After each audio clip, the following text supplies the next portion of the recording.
Life was chaotic. Between juggling work, errands, and never-ending chores, it felt like there just weren't enough hours in the day.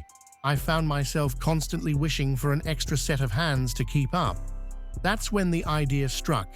Instead of waiting for some futuristic product to hit the market, why not try to create a robot assistant myself? It sounded ambitious, maybe even a little crazy, but the thought of building something that could simplify my life was too tempting to ignore. What I didn't realize then was just how much this project would challenge me and lead to surprises I never expected. How I turned the idea into reality. The first step, deciding what I wanted my robot to do. I didn't need a super advanced AI, just something functional. I pictured a small, efficient assistant capable of handling household chores and basic tasks, and I even gave it a name, MaxBot. Designing MaxBot was easier said than done. I started with a sketch and then researched affordable hardware and beginner-friendly coding tools. Each step was a puzzle. I spent hours assembling tiny parts and debugging endless lines of code. There were moments I wanted to quit, like the time I thought I'd fried the entire circuit board, only to discover I hadn't connected the power properly. But I pushed through, tweaking and reworking until MaxBot was ready to be powered on. MaxBot came to life. The moment I powered on MaxBot, I felt a mix of nerves and excitement. The room was silent for a moment, and then I heard a soft whir. Its eyes, two tiny LED lights, blinked to life. And then came the voice, "Hello, my name is MaxBot. How can I assist you today?" Hearing MaxBot speak for the first time was surreal. It wasn't just a machine, it felt alive. Sure, it was clunky, with movements that were more awkward than smooth, but it worked. I had built something functional, and it was oddly endearing. I decided to test it with a simple task, making coffee. MaxBot carefully rolled over to the counter, picked up the water jug, and poured it all over the counter instead of into the coffee machine. My kitchen turned into a mini flood zone, but instead of getting frustrated, I laughed until my sides hurt. MaxBot wasn't perfect, but it had personality. It wasn't just a tool. It felt like a quirky little companion, wondering if MaxBot actually changed my life. Once I got it running smoothly, MaxBot quickly became an essential part of my day. It handled my schedule, managing reminders, meetings, and even when I needed a break. It tidied up the house, vacuumed, and even organized my groceries. But MaxBot wasn't just helpful, it was unexpectedly thoughtful. It would play my favorite playlist when I seemed stressed, or suggest a movie based on my mood. It felt like having a personal assistant who understood my routine better than I did. Not everything was perfect. MaxBot had its quirks, like the time it decided the best way to clean my desk was to pile everything into one chaotic heap. But even these mishaps made it feel more human, like a clumsy friend who meant well. You won't believe what happened next. Here's the thing about building a robot. It's full of surprises, and not all of them are the good kind. Like the time I asked MaxBot to clean the living room. It rolled into the kitchen, bumped into the fridge, and refused to move.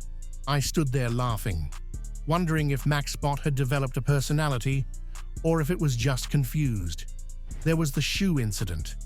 I meant for MaxBot to vacuum around my things. It decided my sneakers were part of the dirt it was supposed to clean. The result? A half-chewed shoelace and a very smug-looking MaxBot. But the biggest surprise wasn't the glitches. It was me.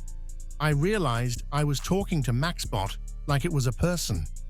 "Good job," I'd say when it completed a task. "Thanks for helping," I'd add, almost out of habit.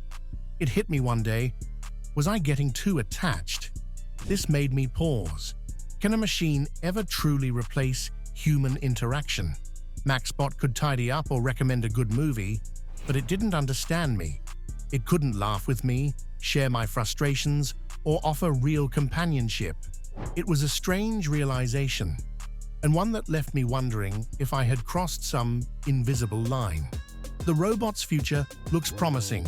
Looking back, would I call MaxBot a success? Absolutely. It wasn't perfect.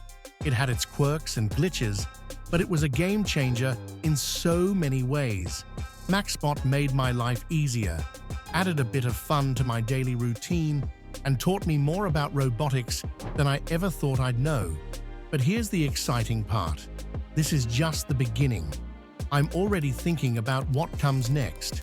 Imagine MaxBot with upgrades, recognizing when I'm stressed or tired, offering better support, or even speaking with a voice that feels like talking to an old friend. There's the bigger picture. If I could create MaxBot in my living room with basic resources, think about what companies with advanced tech and big budgets could achieve. Could robots like MaxBot become as common as smartphones? Could they revolutionize how we live and work? It's thrilling and a little intimidating to think about where robotics is headed. But one thing is certain, this experience opened my eyes to a whole new world of possibilities. Now I have to ask you, if you could build your own robot assistant, what would you want it to do? Maybe the future isn't as far away as we think. Was it all worth it? Building MaxBot, my robot assistant, was nothing short of a roller coaster ride. It had its highs, like the moment MaxBot powered on for the first time, and its lows, when I felt like throwing the whole thing out the window because a single line of code refused to work.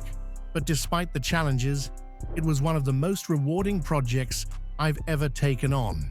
On a practical level, this experience showed me just how powerful and accessible technology has become. The fact that I, with no formal background in robotics, could design and build a functioning robot like MaxBot in my living room is a testament to how far we've come. It also opened my eyes to the possibilities. What else could we accomplish with these tools? But there's another, more personal lesson. MaxBot, for all its quirks and conveniences, reminded me of something important. Technology is incredible, but it can't replace the human touch. No matter how smart MaxBot became, it couldn't laugh with me, share my emotions, or truly understand me. Was it worth it? Absolutely. MaxBot made my life easier, taught me new skills, and gave me stories I'll be telling for years. But now, I want to hear from you. If you could build your own robot assistant, what would you want it to do? Let me know in the comments. And who knows, you might just inspire my next project.